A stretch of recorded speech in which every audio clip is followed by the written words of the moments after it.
দোয়া ইবাদাতের মূল, কিন্তু কিছু দোয়া আছে যা আল্লাহ পছন্দ করেন না। আজ আমরা 5 ধরনের দোয়া সম্পর্কে জানব যা আল্লাহ অপছন্দ করেন। 1. নিজের বা অন্যের ক্ষতি কামনা করে দোয়া করা।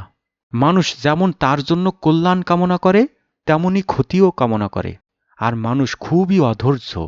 দোয়া হোক উপকারের জন্য, ক্ষতির জন্য নয়। 2. নিজের মৃত্যু চেয়ে দোয়া করা। তোমাদের কেউ যেন মৃত্যু কামনা না করে, বরং বলুক, হে আল্লাহ, তুমি যদি আমাকে জীবিত রাখা উত্তম মনে করো তবে আমাকে জীবিত রাখো।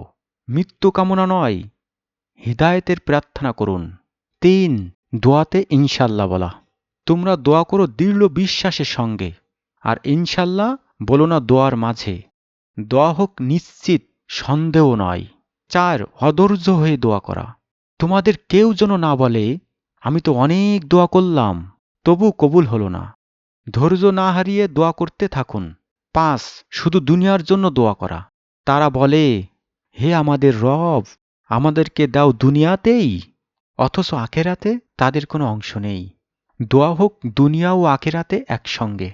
দোয়া তখনই আরশে পৌঁছায় যখন তা হয় হৃদয়ের গভীর থেকে, দৃঢ় বিশ্বাস নিয়ে, ধৈর্যের সাথে এবং দুনিয়া আখেরাতের ভারসাম্য রক্ষা করে।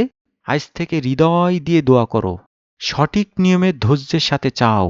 আল্লাহ তোমার ডাকে সাড়া দেবেন ইনশাল্লাহ। ইসলামের আলো ছড়িয়ে দাও। জাযাকাল্লাহু খায়রান।